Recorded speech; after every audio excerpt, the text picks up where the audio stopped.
拯救，你是我患难中随时的帮助。众山怎样围绕耶路撒冷，你必围绕我到永远。主，你是我力量，主，你是我高台，坚固还是我心靠你必不动摇。主，你是我力量，主，你是避难所，我的盼望只在乎你。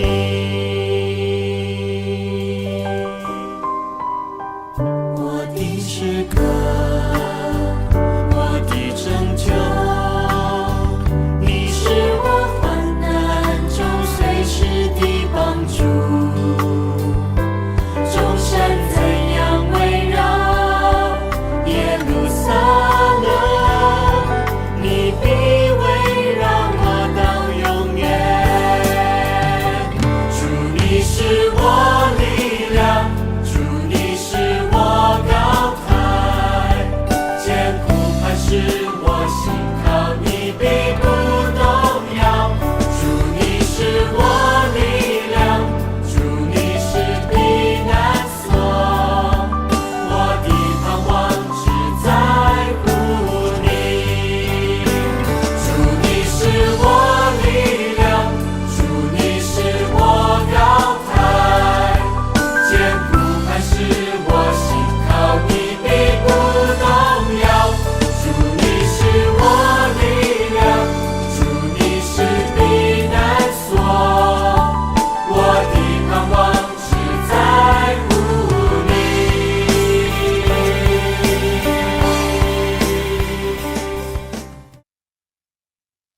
弟兄姐妹平安。今天我们圣经共读的章节是诗篇144篇1到15节。我们先来做个祷告。亲爱的主耶稣，你的话是我们脚前的灯，是我们路上的光。求你引导我们今天阅读的经文，也指引我们当走的道路。愿你的话语成为我们今日的滋养，让我们的心灵更新而变化。奉耶稣的名，阿们。诗篇144篇，我们是用中文和合本。我会在右上角的部分以蓝色的字体标注它与和合本修订本的不同，来作为对照。这是一篇团体的祈祷诗。这1到4节是说祈求的基础，就诗人代表民众向神来祈祷，指出神是选民的力量和避难所。事实上，人类虽然渺小，但仍得神的眷顾。那5到8节是讲祈求的内容，诗人求神对付敌人，使他自己和同胞可以脱离外敌的侵害。而9到11节是诗人许愿来称谢神。12到15节是结语，诗人代表百姓再次求神，使他们后代蒙福，国家兴盛。我们先来阅读1、2两节的经文。这是大卫的诗。耶和华我的磐石是应当称颂的，他教导我的手征战，指导我的指头打仗。他是我慈爱的主，我的山寨，我的高台。那和合本修订本说是我的碉堡。那我的救主，我的盾牌，是我所投靠的。他使我的百姓不在我以下。大卫一生的征战，他也是地上征战，也是属灵的征战。而属灵征战不能依靠人的势力或兵法，只能依靠神。神会借着各种环境和境遇，亲自的来训练我们。那1到2节是大卫用来称颂神的话，都是他在旷野躲避扫罗时的经历，也是他在被追赶人生里所结出的生命的果子。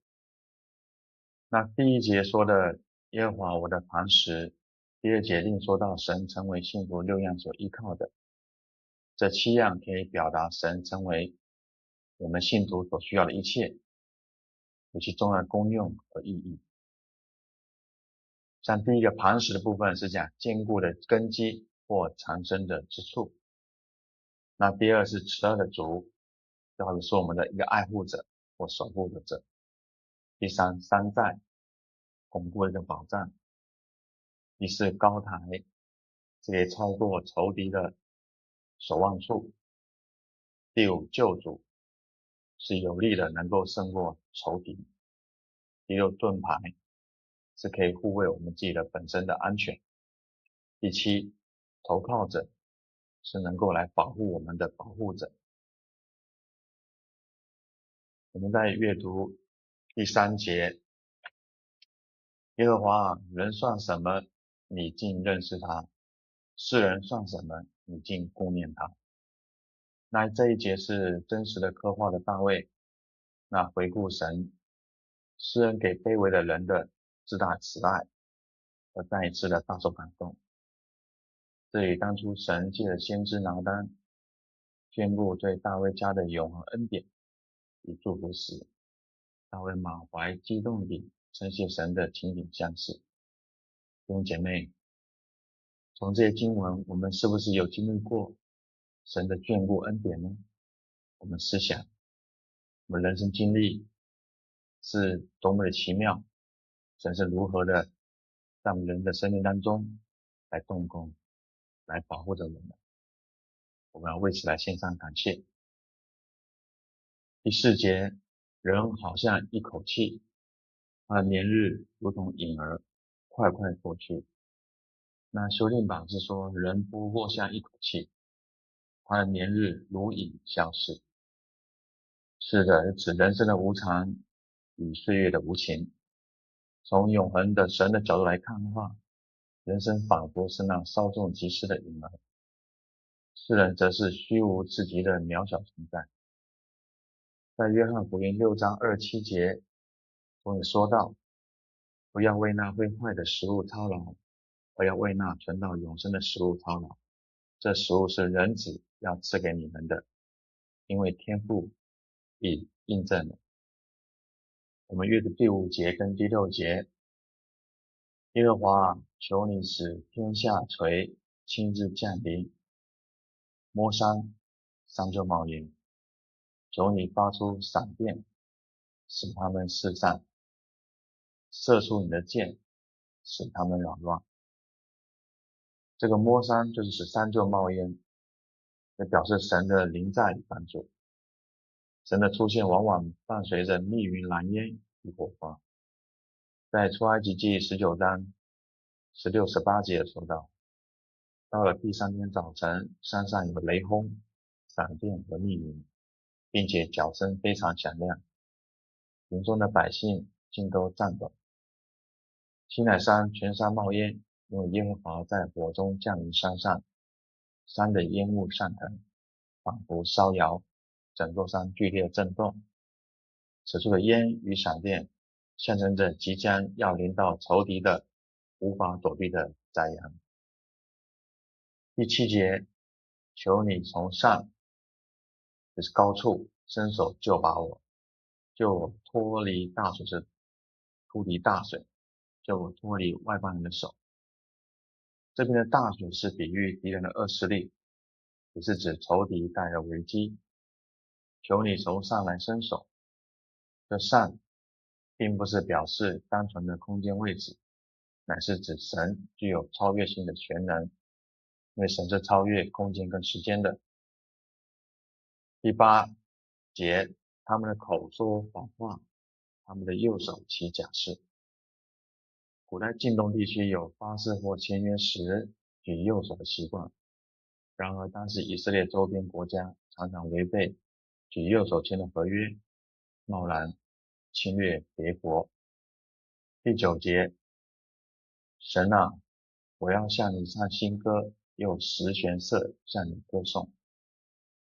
这篇新歌是指我们蒙神得救赎者用更新的心灵所唱的诗歌，而神的灵感动的圣徒，使他从心灵灵魂的深处欢然歌唱，此新歌要带给我们的感动与恩典。第10节，你是那拯救君王的，你是那救仆人的大卫，脱离害命的刀的。第11节，求你救拔我，救我脱离外邦人的手，他们的口说谎话，他们的右手起假誓。这边的9到11节是大卫确信神必拯救他，来许愿，来称颂神。虽然神的救拔施工还没有完全成为现实，然而其先见性的信仰却如看到眼前的救恩般的确定不移。第12节，我们的儿子从幼年好像树栽子，就是树苗一样长大，我们女儿如同垫脚石，就是缓脚石，是按建功剑的样式来造成的。13节，我们的仓满盈，能供应各种的粮食，我们的羊在田间的田野一生千万。14节，我们的牛驮着满驮，就是牲口驮满货物，没有人闯进来抢夺，也没有人出手征战，我们街市也没有哭嚎的声音，这是个和平的景象。15节，遇见这光景，就这样的情况的百姓变为有福，有耶和华为他们的神，这百姓变为有福，就是耶和华为他们上帝的百姓有福了。这些描述从12节到15节，特别12节的部分，代表到的孩子们也能够按部就班的来长成茁壮。那仓库里面也堆满各种粮食，这描述了神的国度的平安蒙福的光景，神百姓所蒙的祝福，不是只从物质开始，而是从家庭开始。第12节描述，最终把人带向是恩典的神。恩典固然可贵，但更重要的是人与恩典之间的关系。所以15节说，有耶和华为他们的神，这百姓变为有福了。有了吃恩典的神，任何暂时的损失都算不得什么。但有了与神亲密的关系，我们在任何环境都可以宣告，虽然无花果树不发旺，葡萄树不结果，橄榄树也不效力，田间不出粮食，圈中绝了羊，城内也没有牛，然而我们因耶和华欢心，因救我的神喜乐。我们起来祷告，全能上帝，你是我的力量和堡垒，也是我的避难所和拯救者。我要投靠你，愿你使我成为壮实的果树，得以结出美善的果实。奉主耶稣的名祷告，阿们。我的盼望是在乎你，主你是我力量，主你是我高台，艰苦还是我信靠你必不动摇，主你是我力量，主你是避难所，我的盼望只在乎你。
你。